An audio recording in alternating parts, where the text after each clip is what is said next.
Hello students, आज के इस वीडियो में हम आपके लेसन 3 डिस्कवरिंग टूट द सागा कंटिन्यूज के पार्ट 2 का वीडियो जारी कर रहे हैं। A.R. विलियम्स के द्वारा ये लिखा गया है। थोड़ा सा इस स्टोरी को हम फर्स्ट पार्ट जो वीडियो में हुआ है उसको रिकैप करते हैं शॉर्ट में, और जल्दी हम बाकी भाग शुरू करते हैं। अब तक आपने देखा कि टूट एक किशोर अवस्था, बालक अवस्था में था जब उसकी मौत हो गई, और वो अपने परिवार का आखिरी वारिस था। ये वंश बहुत शक्तिशाली था मिस्र का। इसने शताब्दियों तक मिस्र पर शासन किया। उसे सोने से लाद करके उसकी कब्र में आराम करने के लिए लिटा दिया गया और फिर उसको भुला दिया गया। उसके मकबरे की खोज 1922 में हुई। इससे लोगों की टूट के बारे में जानने की जिज्ञासा हुई। जब मकबरे की खोज के बाद में उसके पता लगा तो लोगों ने जाना, जिज्ञासा जागृत हुई। उसके मरे हुए शरीर पर एक सीटी स्कैन की जांच की गई और उसके जीवन और मृत्यु के बारे में नए सुराग पता लगाने की कोशिश की गई। टूट की जो मम्मी है, संसार की सबसे प्रसिद्ध सोने की मुलम्मा चढ़ी हुई मम्मी है, यानी सबसे ज़्यादा सोना इस मम्मी पर चढ़ा हुआ था, बहुत फेमस है। 3300 साल से अधिक वर्ष पहले वो मरा था। काफ़ी संख्या में संसार के चारों ओर से आए हुए जो विजिटर थे, भ्रमणकारी जो भी आते थे, चट्टान काट करके बनाए गए उसके टॉम्ब को देखने के लिए इकट्ठे हो गए। उन्होंने उसके जहाँ वो रखी थी, ताबूत रखा था उसका, मम्मी का, उसमें दीवार को देखा चारों तरफ उस कमरे की, तो भित्ति चित्र देखे उन्होंने। तो टूट के जो सोने का मुलम्मा चढ़ा हुआ था, नकाब था उसके चेहरे पर, उस चेहरे को देखा। उसके बाहरी ताबूत का जो ढक्कन था उसको देखा। अनेकों ने उसकी इस अनटाइमली डेथ हुआ, जो जल्दी से किशोर अवस्था में 19 साल में वो मर गया था, उस पर लोगों ने विचार किया और वो डर भी रहे थे, क्योंकि एक बड़ा ही भयानक शाप इसके साथ जुड़ा था कि इसकी मम्मी को जो भी छेड़ेगा उसकी असामयिक तरीके से या तो मर जाएगा या किसी तरीके से उसके साथ दुर्घटना होगी। तो बहुत बुरी अवस्था में मम्मी की हालत वास्तव में बहुत बुरी थी। सालों की खोज के बाद 1922 में जो अंग्रेज पुरातत्ववेत्ता थे, होवार्ड कार्टर, उन्होंने इसकी खोज की। एक अंग्रेजी पुरातत्व वैज्ञानिक था वो। टूट के मकबरे की खोज की उसने, और उसके मृत शरीर के पास सोने की बहुत सी चीज़ें रखी हुई थी। टूट को उन डेली यूज की चीज़ों के साथ दफनाया गया था, जिससे कि उसे अगले जन्म में ज़रूरत पड़ेगी। मिस्र के लोग ऐसा मानते थे कि अगले जन्म में भी जो भी ज़रूरत पड़े वो साथ में मम्मी के साथ रख दी जाए। उसके पास लाइनिन का बहुत महंगा कपड़ा था, खाने पीने की चीज़ें थीं, शराब के बक्से इत्यादि चीज़ें मिली थीं। अब कार्टर की जब टूट का मकबरा उसने खोजा तो उसके सामने एक समस्या थी कि उसके 3 एक दूसरे के भीतर ताबूत मिले, एक के भीतर एक 3 ताबूत थे। उसने पहले को खोला तो उसने एक कफन पाया, और उस कफन जो था उसका, उस पर विलो, जैतून और कमल की पंखुड़ियों के हारों से उसको सजाया गया था। कार्टर परेशानी में इसलिए पड़ गया क्योंकि लास्ट में उसने मम्मी के पास जब पहुंचा तो वहाँ पर जो उसका, जिससे उसको रखा गया था, जिस मसाले में उसको लगा करके, जिसको कि राल कहते हैं, मसाले कई मसालों से मिला बना होता है, वो राल सख्त हो गई थी, जिसमें कि मम्मी जम गई थी, उससे लेप था, लिक्विड उससे। तो टूट अपने उस ठोस सोने, जिसके सोने से बना था, उसकी ताबूत की तल में वो सीमेंट की तरह जम गया था। बिल्कुल उसको अलग नहीं किया जा सकता था। उस मम्मी को उस बक्से से इतने बुरी तरीके से वो जम गया था सीमेंट की तरह। कार्टर ने उस मम्मी को बाहर निकाला, चिलचिलाती धूप में रख दिया, ताकि जो राल है, जो मसाला था, वो उसको लगा कि शायद ये धूप की रोशनी से 149 डिग्री फ़ारेनहाइट से शायद ढीला पड़ जाए, छूट जाए। छुड़ाने का प्रयास किया लेकिन वो फेल हो गया। मम्मी को फिर एक छेनी, हथौड़े का इस्तेमाल करके छेनी से अलग किया गया। उसके मजदूरों ने किया उस काम को, और उसने मम्मी को अलग करके मुक्त, यदि नहीं किया होता तो चोर निश्चित तौर से उसको काट ले जाते सोने के लालच में, और वो मम्मी को नुकसान पहुंचा देते। कार्टर के लोगों ने मम्मी के सिर को हटाया, फिर उन्होंने उसके अलग अलग हिस्से जो किए थे उसको एक ताबूत में रेत पर द्वारा से जोड़ करके रख दिया। तो अब अपन इस कहानी के सेकंड पार्ट को शुरू करते हैं। यहाँ पर इस पार्ट में सबसे महत्वपूर्ण जो बात है वो है मॉडर्न साइंस की, कि आधुनिक पुरातत्व विज्ञान जो है काफ़ी बदल चुका है। आजकल मॉडर्न औजार मेडिकल साइंस में आ गए हैं, मेडिकल तकनीकें अपना ली हैं। आज हमारे पास जिसको सीटी स्कैन आपने नाम सुना हो, जिसकी फुल फॉर्म है कंप्यूटर टोमोग्राफी, उसकी खोज हो गई है, जो कि पूरा तरीके से शरीर के अंदर का नक्शा उतार के रख देती है। सैकड़ों एक्सरे 3 डायमेंशनल करके वो पूरे शरीर की रचना बना देती है। वो इस बात के उत्तर दे सकती है सीटी स्कैन कि एक आदमी किस प्रकार मरा था और उसकी मौत के समय उसकी क्या आयु थी। तो आइए इसके बारे में हम स्टार्ट करते हैं आगे। ये सीटी स्कैन का फोटो आपको दिया गया है। सीटी स्कैन के बारे में आपने सुना होगा, फोटो भी देखे होंगे। इसमें पूरी तरीके से लेटा करके बॉडी को अंदर प्रवेश कराया जाता है और फिर उसके हजारों सैकड़ों एक्सरे किए जाते हैं जिससे कि उसकी बॉडी का पता लग सके।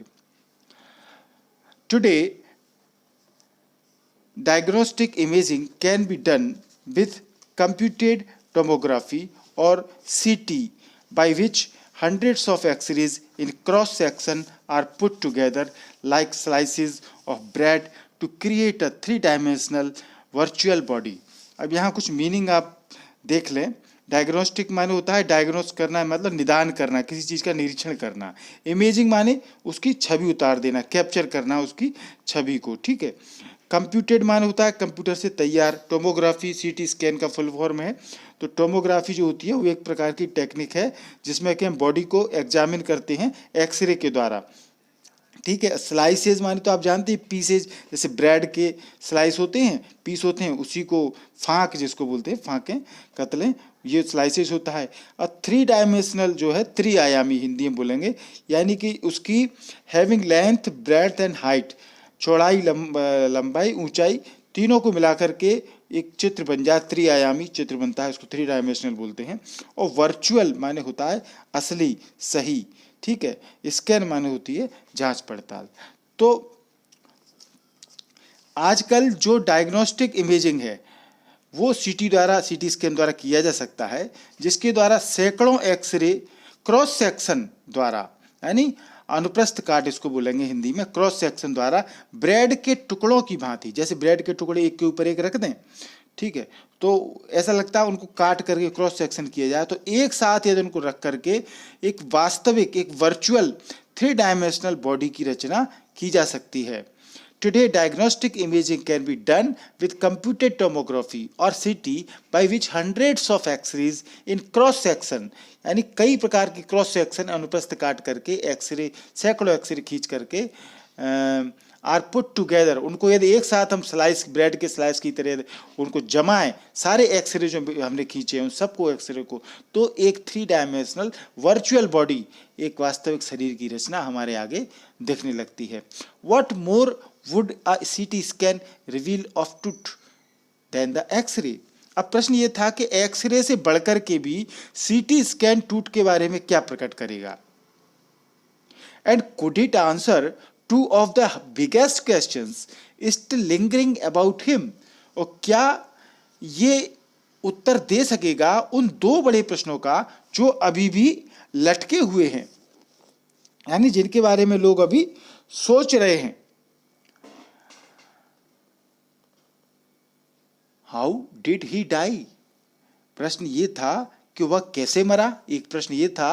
And how old was he at the time of his death, और अपनी मृत्यु के समय उसकी आयु क्या थी, यही पता लगाना था और इसीलिए उसका सीटी स्कैन किया जाना था, उसके बारे में कि वो कैसे मरा और उसकी मरते समय उम्र क्या थी। तो किंग टूट्स, जो राजा टूट थे, वाज अ बिग इवेंट। राजा टूट का जो देहांत था वो एक बहुत बड़ी घटना थी। डिमेस माने मृत्यु, demise. Even bye royal standards, मतलब राजसी ठाट-बाट के हिसाब से भी एक बहुत बड़ी घटना थी। He was the last of his families line, क्योंकि वो अपने कुल का, फैमिली का अंतिम सदस्य था।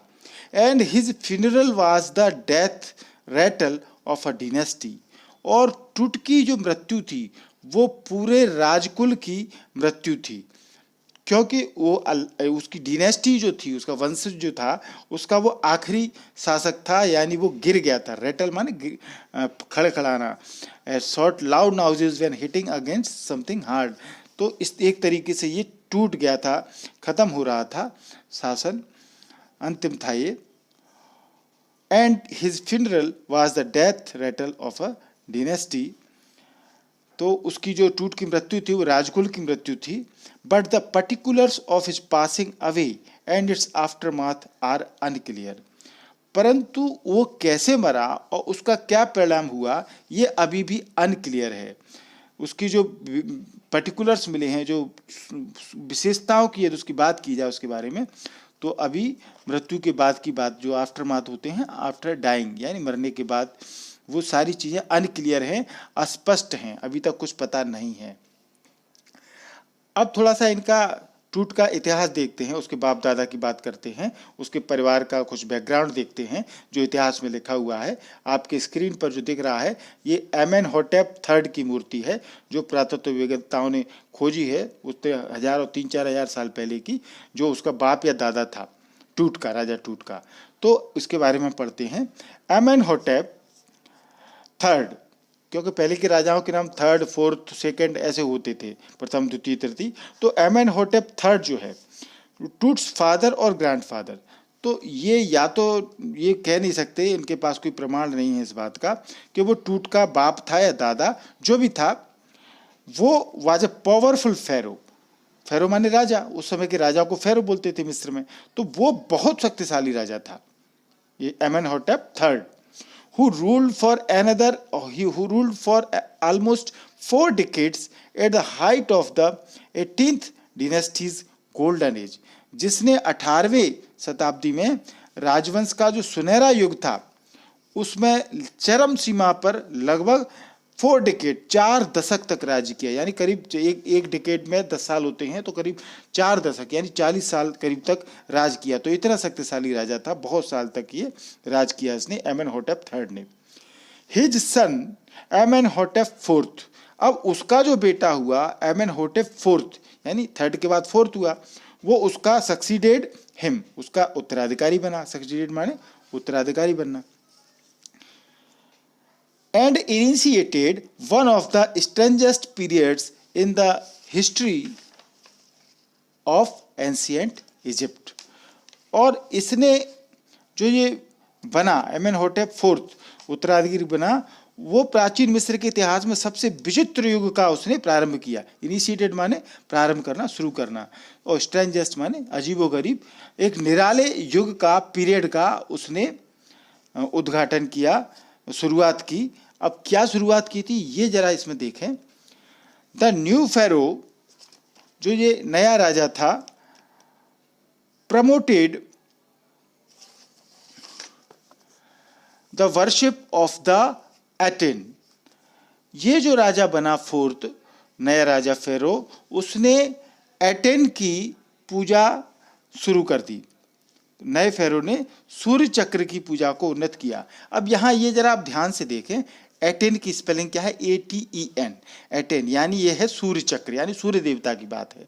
तो जो 4th हुआ एमेनहोटेप IV, ये जब राजा बना तो उसने एटेन की सूर्य चक्र की पूजा शुरू कर दी। यहाँ आप देखना, क्योंकि इनके जो नाम हैं वो नामों का यहाँ बड़ा उपयोग है, क्योंकि आपको ये बताऊंगा मैं कि टूट जो राजा था उसने चांद की, चंद्रमा की पूजा को वर्चस्व दिया, और इसके जो पुरखे थे वो एटेन जो हैं वो सूर्य की पूजा को प्राथमिकता देते थे। तो अलग अलग राजाओं ने अलग अलग इस प्रकार से चांद और सूरज को अपना देवता माना। तो वो बैकग्राउंड में इनके नाम भी हैं। तो जिस नाम के पीछे एटेन लगा हुआ है वो सूर्य देवता को मानते थे, और एक नाम अभी आएगा अमून, वो अमून जो है वो होगा तो चांद की पूजा करने वाले, ठीक है ना। तो अब यहाँ देखें, तो जो नया राजा बना उसने एटेन की पूजा को उन्नत किया, प्रमोटेड किया, और उसने इसको कैसे बताया? द सन डिस्क, यानी सन डिस्क जो है सूर्य चक्र, उसकी पूजा को शुरू किया। चेंज्ड हिज नेम टू अखनातेन, उसने अपना नाम बदल कर अखनेटन नाम रख लिया उसने। अखनेटन की लास्ट की स्पेलिंग में देखें आप, एटेन लिखा हुआ है। इसका मतलब क्या है? और सर्वेंट ऑफ द एटेन। उसके नाम का मतलब था एटम का सेवक, यानी सूर्य का सेवक, एटेन का सेवक।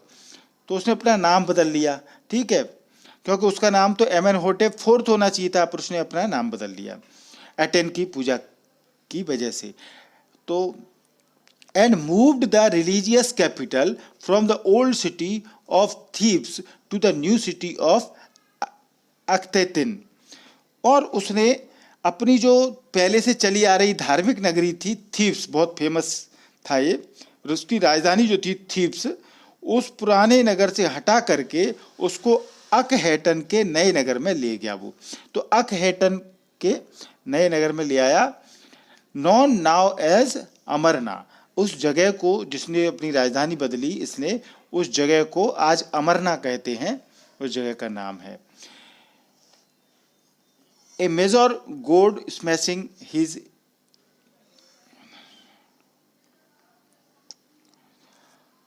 he further shocked the country by attacking आमुन।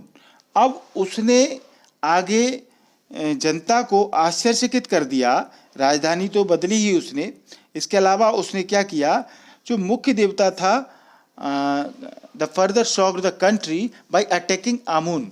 जो आमुन देवता होता था, जिसको चांद बोलेंगे, वो उस पर आक्रमण करना शुरू कर दिया, उसकी मूर्ति तोड़ना शुरू कर दिया।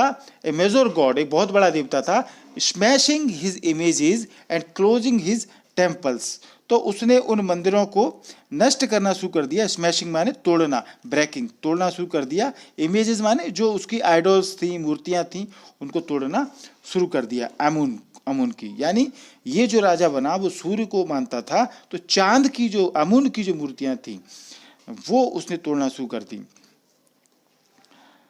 अब देखिए, और इससे क्या हुआ, it must have been a horrific time, said Ray Johnson, director of the University of Chicago's research center in Luxor, the site of ancient Thebes. तो ये जो इसमें नाम दिया गया है,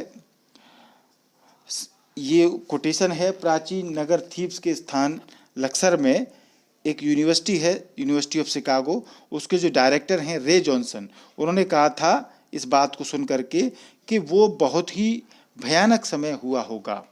it must have been a horrific time, ये बात उन्होंने कही, ये सोच करके कि कैसे, जैसे हमने इतिहास में देखा है औरंगजेब ने मूर्तियां तोड़वाई, काफ़ी ये बातें, तो इसी तरह का कुछ हुआ होगा जो भयानक लगा। तो रे जॉनसन ने ये बात लिखी। The family that had ruled for centuries was coming to an end, and then Akhenaten went a little wacky। जिस परिवार ने शताब्दियों तक राज्य किया था, अब वो समाप्त हो रहा था, और फिर अकहेटन थोड़ा सा वेकी, यानी थोड़ा सा सनकी हो गया था, कुछ विचित्र हरकतें वो करने लगा था। आफ्टर अखनातिन्स डेथ, अब अखनातिन ये जो राजा था, इसकी जब मृत्यु हो गई, तो इसकी मृत्यु के बाद में एक mysterious ruler named Smenkhkare appeared briefly. एक रहस्यमय स्मैकहेनियन राजा था, वो रहस्यमय राजा थोड़ी देर के लिए ब्रीफली आया, पता भी नहीं उसका क्या हुआ। And excited with hardly a trace, उसके बहुत कम निशान है, चिन्ह जो थोड़े बहुत चिन्ह थे वो पूरी तरीके से लुप्त हो गए, उसके जो ट्रेस थे, निशान, पता ही नहीं वो कौन राजा कैसे क्या बना, क्या हुआ। And then a very young Tutankhaten took the throne, और फिर आज जो जिसको हम जिसका पाठ पढ़ रहे हैं, वो राजा बना जिसका नाम था तुतेनखातेन। अब तुतेनखातेन की स्पेलिंग के आखिरी में आप देखें ATN लगा हुआ है, ATEN, एथेन, यानी वही एथेन किसका नाम है, सूर्य चक्र का, जो सूर्य की पूजा करते थे। यानी जब वो छोटा था तो उसका नाम तुतेनखातेन रखा गया, क्योंकि उसके नाम के पीछे लगा था एथेन, यानी सूर्य का मानने वाला, ठीक है। अब यहाँ आप ध्यान रखना, क्योंकि मैंने जो बताया था आपको लेसन में कि तूत के 3 नाम हैं, तूतेन खातेन, तूतेन खामून और तुत। तो तुत तो शॉर्ट नाम है उसका। तूतेन खातेन जब वो बच्चा था शुरुआत में तो उसका नाम रखा गया और वो राजगद्दी पर तूतेन खातेन के नाम से बैठा, टुक द थ्रोन, गद्दी पर बैठा। King Tut as he is widely known today, और आज उसको राजा टूट के बारे में, राजा टूट के नाम से जाना जाता है। उसने गद्दी संभाली।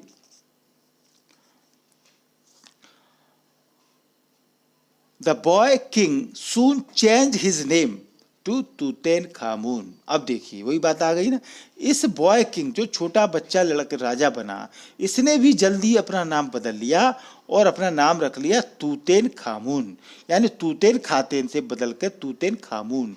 यानी आप देखिए एतेन और एमून, ये 2 शब्द आप जरा ध्यान से देखें, वही मैं आपको बताना चाह रहा हूँ। जिससे ये देखें एतेन, इसके नाम के आगे जरा देखें आप, एक मिनट, ये तूतेन खातेन और यहाँ देखें तूतेन खामून। इसकी स्पेलिंग में देखें, यहाँ पर एतेन है लास्ट में, यहाँ है आमून, ठीक है। तो जब उसका पैदाइशी नाम तूतेन खातेन रखा गया, उसने अपना नाम बदल करके तूतेन खामून रख लिया। अब यहाँ एक बात देखें, क्योंकि इससे पहले जो राजा था, इसका पिता होगा या दादा जो भी था, उसने एतेन को माना था, इसलिए इसका नाम तूतेन खातेन रख दिया। उसने आमून की मूर्तियों को तोड़ दिया था, चांद की मूर्तियों को तोड़ दिया था। तो ये जो तुत राजा बना, इसने सूर्य को हटा करके चांद की यानी एमून देवता को मानने लगा, यानी उसने पिता दादा की जो परंपरा थी उसको तोड़ दिया फिर से। तो इसलिए इसने अपना नाम बदल कर तूतेन खातेन से अपना नाम रख लिया तूतेन खामून। ये बड़ी विचित्र बातें हैं कुछ इसमें, मैंने पढ़ते समय देखी, मुझे कहीं से पता नहीं चला, मैंने कहीं देखा नहीं, बस मुझे लगा कि ऐसा कुछ इसमें है।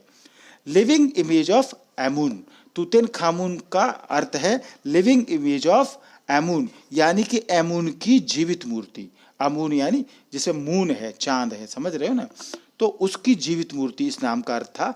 And over saw a restoration of the old veg, और उसने जो पुरानी ढंग की परंपराएं थी उनकी पुनर्स्थापना की, उसने रेस्टोरेशन किया ओल्ड वेज, पुराने तरीकों का। He reigned for about 9 years and then died unexpectedly. उसने लगभग 9 साल तक, 9 वर्ष तक राज्य किया और फिर वो अचानक से मर गया, unexpectedly. Regardless of his fame and his speculations about his fate, Tut is one mummy among many in Egypt. टूट की ख्याति प्रसिद्धि जो है वो उसके लक के भाग्य के बारे में स्पेकुलेशंस हैं, कई प्रकार की अटकलें को हम यदि ध्यान नहीं दें तो उसकी तरफ यदि ध्यान नहीं दें तो टूट is one mummy among many in Egypt. तो टूट भी जो कई ममियाँ हैं मिस्र में उनमें से ही एक है। अब हाउ मैनी, कितनी हैं, नो वन नोज, कोई नहीं जानता। द इजिप्टियन ममी प्रोजेक्ट, वहाँ पर जो इजिप्टियन का ममी प्रोजेक्ट है जो चल रहा है, जो गिनती करता है, which began an inventory in late 2003, जिसने कि 2003 में एक सूची बनाना शुरू किया था इन ममीज की, has recorded almost 600 so far and is still counting. उसने पाया कि लगभग 600 की गणना की, 600 ममियाँ उसने ढूंढी और गिनती अभी भी जारी है। अब लेसन के नेक्स्ट फेज में आते हैं। इसमें सीटी स्कैन का जो किया गया है उसकी बात इसमें की गई है। नेशनल ज्योग्राफिक सोसाइटी और सीटी मशीन का जो निर्माता था उसकी बात है। तो देखें, scanning the mummies with a portable CT machine donated by the National Geographic Society and the Siemens its manufacturer, King Tut is one of the first mummies to be scanned in depth as in life, moving regally ahead of his countryman.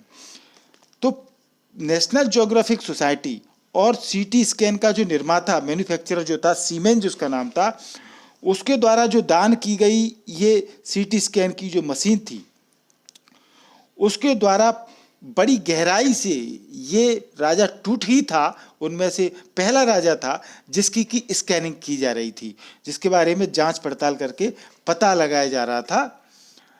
A CT machine scanned the mummy head to toe. अब CT machine का जो है वो ये पता लगाती है कि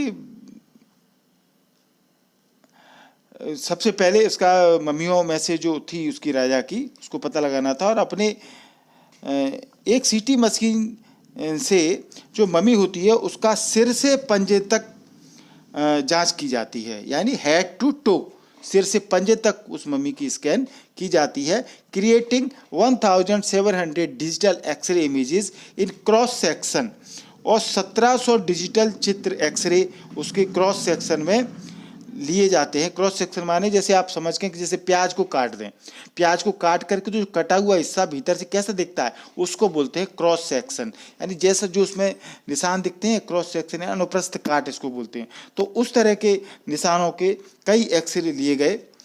टूट का टूट्स हेड, टूट का जो सिर था, scanned in 0.62 millimeter slices to register its intricate structures, takes eerie detail in the resulting image। अब टूट का सिर का जो अवलोकन किया तो 0.62 मिलीमीटर के टुकड़ों में किया गया, ताकि उसकी जो जटिल यानी कि जो इंट्रिकेट स्ट्रक्चर है, उसके सिर का जटिल संरचना जो है उसको पूरी तरीके से दर्ज किया जा सके। ईयरी माने होता है विचित्र, जो रेड से लिखा है हमने ईयरी डिटेल, यानी कि विचित्र गणना उसको नोट किया जा सके। तो इसलिए 0.62 मिलीमीटर की स्लाइसिस का उसका एक्सरे किया गया था। With truths entire body similarly recorded, A team of specialist in radiology, forensics and anatomy began to prove the secrets that the image winged goddesses of a gilded burial shrine protected for so long। और परिणाम स्वरूप चित्र में जो उसका अलौकिक विवरण था, टूट के पूरे शरीर का इस प्रकार से चित्र तैयार करने के बाद रेडियोलॉजी, फोरेंसिक और जो शरीर रचना के जो वैज्ञानिक थे, विशेषज्ञ थे, उनके उस दल ने रहस्यों की जांच पड़ताल करना शुरू कर दी, जिसकी जो मकबरा था जिसकी रक्षा सुनहरे मकबरे की पंखों वाली देवियां अभी तक कर रही थी, यानी विंग्ड गॉडेसेस, यानी विंग यानी जिनके पंख होते थे, ऐसी देवियां उस मकबरे की रक्षा कर रही थी, सोने से मड़े हुए गिल्डेड उस मम्मी की रक्षा कर रही थी। तो उसकी इस प्रकार से अब जांच शुरू हो गई थी। The night of the scan, workman carried Tut from the tomb in his box. अब स्कैन की रात, जिस रात को स्कैनिंग की जानी थी, उस रात जो मजदूर थे श्रमिक, वो टूट को एक संदूक में मकबरे से उठा करके लाए। From the tomb in his box, like pallbearers they climbed a ramp and a flight of stairs into the swirling sand outside. Pallbearers माने जो मजदूर होते हैं जो ताबूत को उठाते हैं, उनको बोलते हैं those who carry coffins, coffins को उठाने वाले। और रैंप माने आप जानती हैं ढलान जो होता है उसको रैंप कहते हैं, स्लोपिंग एरिया। स्वर्लिंग यानी लड़खड़ा करके चलना, कोई व्यक्ति तेज हवा चल रही हो, भंवर में फंस गया हो, तो वो कैसे चल पाएगा, लड़खड़ा करके चल पाएगा, क्योंकि जब वो ताबूत से निकाल कर ले जा रहे थे तो बड़ा ही रेत का बवंडर शुरू हो गया था, तो स्वर्लिंग एयर शुरू हो गई थी। तो जो यात्री थे, जो मजदूर थे पाल बियरर्स, वे उसको उस रैंप पर ढलान पर होते हुए और फिर सीढ़ियों पर चढ़ करके बाहर भंवर में उड़ते हुए रेत में उसको आए। Climbed ramp and a flight of stairs into the swirling sand outside, then rose on a hydraulic lift into the trailer that held the scanner। और फिर एक हाइड्रोलिक लिफ्ट जो मतलब जो द्रव चालित होती है, controlled and run by liquid से चलती है, उसको हाइड्रोलिक लिफ्ट कहते हैं। तो उसके द्वारा उसको फिर उस ट्रेलर में, स्कैनर जिसमें रखा हुआ था उस ट्रेलर में उसको ले गए। ट्रेलर माने ऐसा जैसे ट्रॉली होती है ट्रैक्टर की, तो ट्रॉली जैसे unpowered vehicle pulled by another, कोई दूसरा जिसको खींचता है तो ट्रॉली को ट्रैक्टर खींचता है, तो इस तरह का जो उसको ट्रेलर बोलते हैं। तो वहाँ उसमें मशीन रखी थी स्कैन की, उसमें उसको स्कैनर में ले गए उसको। 20 minutes later 2 men emerged। 20 minute के बाद दो आदमी बाहर आए उस ट्रेलर में से निकल करके जहां पर कि उसकी जांच चल रही थी, and sprinted for an office nearby, बगल में जो ऑफिस बना था, स्प्रिंटेड यानी भाग करके बाहर निकले, भाग करके वहां गए, and return with a pair of white plastic fans, और अपने साथ में दो सफेद प्लास्टिक के पंखे लेकर के लौटे। The $1 million scanner had quit, लाखों करोड़ों रुपए की जो ये स्कैनर मशीन थी, $10 लाख की, वो बंद हो गई थी। आप समझ सकते हैं कैसा सीन रहा होगा उस समय। Because of sand in cooler fan, क्योंकि जो कूलर जो ठंडा करता है उस स्कैनर मशीन को, उस कूलर में रेत भर गई थी। और वो मजदूर जो थे ये सब सीन देख करके क्या सोच रहे थे, कर्स ऑफ द फैरो, राजा का श्राप है भैया, राजा का शाप है ये। जोक्ड अ गार्ड नर्वसली, उनमें एक रक्षक था गार्ड, वो घबराते हुए उसने मजाक किया कि ऐसा सीन हो रहा है, मान तो फेरो अपना शाप दे रहा है, उसी के कारण से ये लाखों करोड़ों की मशीन बंद हो गई थी। Eventually the substitute fans worked well enough to finish the procedure, पर अंत में जो बदले में दो पंखे लाए गए थे उनसे काम पूरा हो गया और ठीक काम किया उन्होंने, पूरी प्रोसेस हो गई। After checking that no data had been lost, the technicians turned it over to the workmen. जब जो टेक्नीशियन काम कर रहे थे उसमें उन्होंने ये जांच लिया उसके बाद कि कोई सूचना खराब नहीं हुई है, गुम नहीं हुई है, तो उन्होंने फिर टूट को श्रमिकों के हाथ में, जो मजदूर थे उनके हाथों में वापस उसको सौंप दिया। स्कैनिंग करने के बाद में, पूरा जांच पड़ताल एक्सरे लेने के बाद में वापस कर दिया। और फिर जो मजदूर थे वो carried him back to his tomb, वो उसको वापस उसके मकबरे में ले आए। Less than 3 hours after he was removed from his coffin, और अपने ताबूत से बाहर ले जाए जाने के 3 घंटे बाद, less than 3 hours after he was removed from his coffin, coffin माने ताबूत, the pharaoh again rested in peace where the funerary priests had laid him so long ago। तो फिर से फेरो जो राजा था जिसको 3 घंटे के लिए बाहर ले जाया गया था, वो वापस से अपनी ताबूत में रखा हुआ था, जिसको कि दफन करने वाले पुजारियों ने बहुत पहले लिटा दिया था, वहीं पर अब वो लेट गया था। फिनरी प्रीस्ट माने पुजारी, जो उस समय मंत्र तंत्र से जिन्होंने उसको बंद किया था। Back in the trailer, a technician pulled up astonishing images of Tut on a computer screen। अब ट्रेलर में क्या हो रहा था, जहां पर स्कैनर रखा था, ट्रेलर में लौट करके एक टेक्नीशियन ने कंप्यूटर की स्क्रीन पर टूट के कई आश्चर्यजनक चित्र खींचे। A grey head took shape from a scattering of pixels। तो पिक्सल, जो पिक्सल माने होते हैं, आपने देखे होंगे, जो कंप्यूटर पर रोशनी के छोटे छोटे बिंदु स्थान होते हैं, टिनी areas of light on the computer, उनको पिक्सेल्स बोलते हैं।